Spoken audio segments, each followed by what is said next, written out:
I'm Dr. Jakin Vela. I'm the Executive Director of the International Game Developers Association, the IGDA. The IGDA is the world's largest nonprofit member-driven association that supports and empowers developers all around the world in achieving fulfilling and sustainable careers. So one of the things that we want to discuss at GDC is kind of look a little bit, 5 years ahead, 3 years ahead, to try at least, and to understand what's going to happen, because it's the last couple of years were crazy. What's your general outlook working at the IGDA? What do developers talk about? How do they see the future kind of the industry? Yeah, so typically I would always try and plan ahead 3 to 5 years, but with recent times, like especially the pandemic, it's hard to really forecast that far. But I would say what we've seen and what I see as emerging is I think we're going to see a lot more from the Global South. And by Global South, I mean developers in Latin America, across Africa, across Middle East, Southeast Asia. You see large studios really investing time, resources, and energy into recruiting and getting developers from these areas because they have so much talent, so much to give to the industry. So I see an expansion of the industry from the Global South. That's where I think a lot of the new games we're going to see are coming from, especially those that are intersecting amazing cultural elements with technology and art.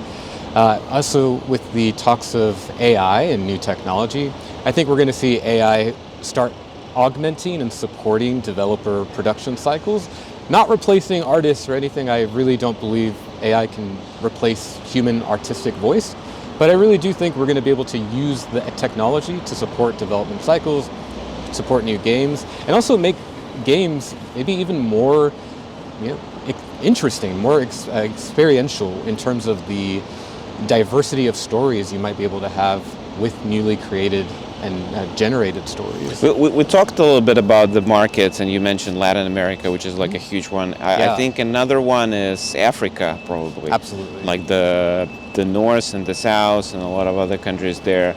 Do you feel like introducing new regions, introducing new kind of countries and areas will have the same impact as like when we started getting games from Eastern Europe, or we're starting getting more games from like Korea or China? Do you feel like it's on the same level, the market is going to blow up, or it's going to be like a more gradual growth? I think it'll blow up a little bit. I think I see a lot of effort and resources put in. Right now, the biggest hurdle to these is ensuring that developers across these regions not only have like the resources to create and develop the games, because sometimes it can be challenging to even access like the hardware or the software needed, but the other big challenge is really connecting them and bridging them to the global industry. And I think that's where the kind of explosion, in a good way, will happen, is we're going to see so many more developer voices come out from their stories, from their opportunities. But yeah, I think it'll explode in a good way for sure.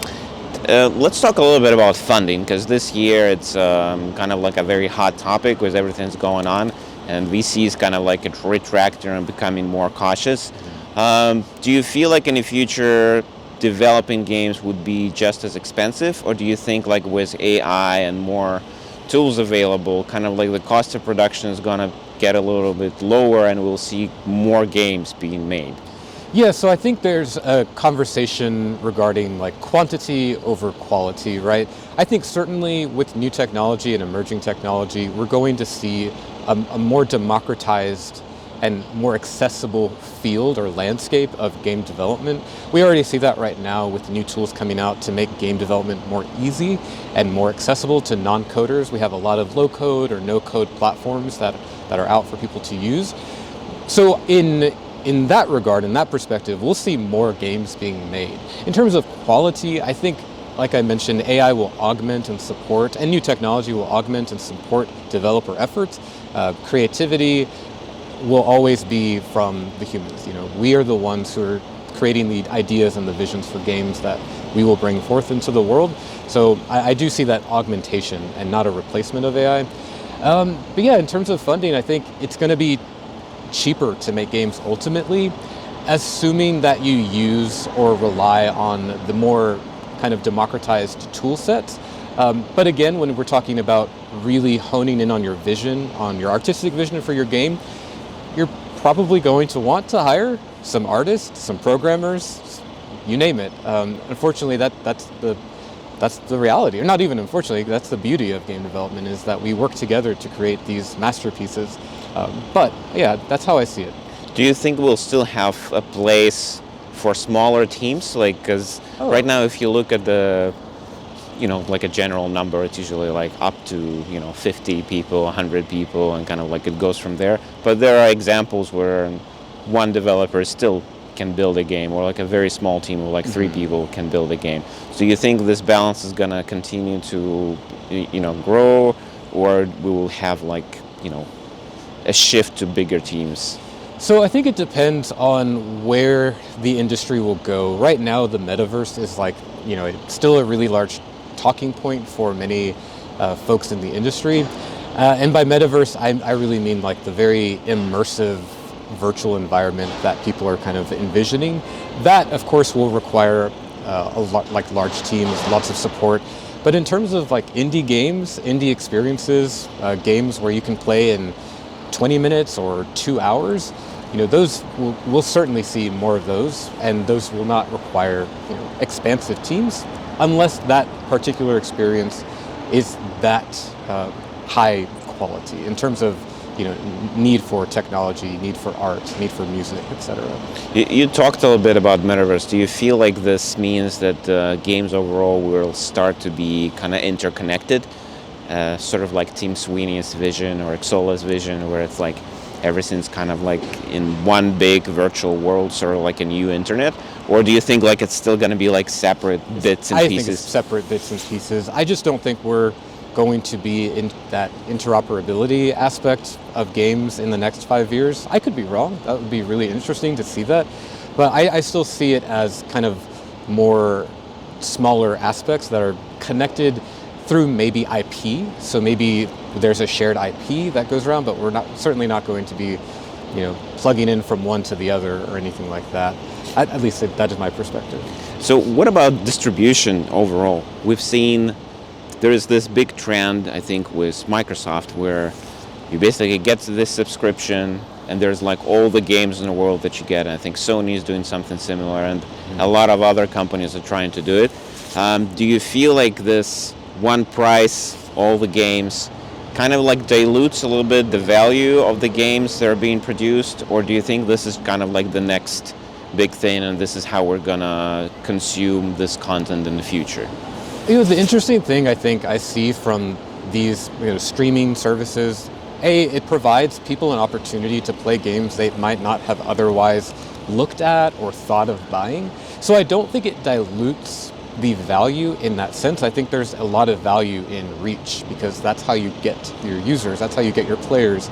And then your gameplay will, of course, be what keeps them in. So I don't think there's a dilution. I do think that's kind of where pretty much any sort of entertainment media is going right now. And that's because we live in the paradox of choice. We want all the choices, even though we're probably only going to want to play like 1 or 2 things, but we still want access to as many opportunities or as many game experiences as we can get our hands on. Do you feel like developers still have the power to distribute their own titles? Or are they kind of locked into those platforms and there's no other way? It's either PlayStation, Xbox, or Steam. No, I certainly think they have of course, the capabilities to. It really does come down to more of who are they trying to reach? Where's your audience at? What systems are they playing on? What is your demographic? Because all of that will ultimately affect where you should be targeting your game's launch. If you want your game to live on your website as a free download or a link to itch, then go for it. But if you really are trying to get into folks who have played X, Y, and Z games and you want to get into their preferred categories, you'll need to go through, of course, the appropriate channels, or start major Kickstarter campaigns, things of that nature, to get your game out. But I think that's kind of going back to the paradox of choice. We have so many options to produce and launch our games. It really does depend on the developer and who they're trying to reach. And talking about choice, I think, during the last years, the problems of crunch, the problems or inefficiencies of development, those become very big in the community. Do you see those problems going away in the future with AI and maybe some other tools kind of taking a lot of the, you know, kind of little tasks off the table? Or do you think this is something we will have to live with forever? That's a great point. I think I've definitely heard that argument that AI can certainly support the reduction of crunch by automating more redundant tasks, but ultimately crunch will be eliminated or significantly reduced through leadership and studio culture. If your studio culture is work 60 hours because there's always something to do and don't have a work-life balance, then that's going to be hard to leave regardless of if you're automating tasks through AI, because you're always going to have something else, another high-level item that you need to get to. But it ultimately, in my belief, comes down to leadership and culture. How is leadership implementing useful policies, regardless of how helpful AI is for automating redundant tasks, things like that? What is studio leadership doing to really help reduce the need for people to feel like they have to come in an extra 20, 30, 40 hours a week on top of their 40 hours? So kind of the last question. We've seen a little bit of a dip in sales and revenues this year and last year. Sort of the COVID was a huge spike, and then it kind of dipped a little bit. Do you think this is like a post-COVID hangover that we're going through, or is this like the start of a bigger trend that we all should be worried? Ultimately, we see the industry contract and expand. We've seen that across the previous decades. I think right now we might see that contraction, but I was just talking with someone earlier. I think it's kind of, and I hope that it's kind of a fake out. It's a contraction just based on economic uncertainty, the recession-like conditions, but things will start expanding more in maybe quarter 3, quarter 4 of this year. That is my ultimate hope, and that's definitely what I'm looking forward to. What are the factors that are gonna help it expand? Well, I think the adjustments that studios have made in terms of like their layoffs, I really do see that this is going to lead into people being like, all right, well, let's start creating our own games, putting things out. And if they're quick enough, especially with the new tools that we have to make games faster, we can see more games in the market and more purchases that are targeting users and what they want. That's my ultimate hope.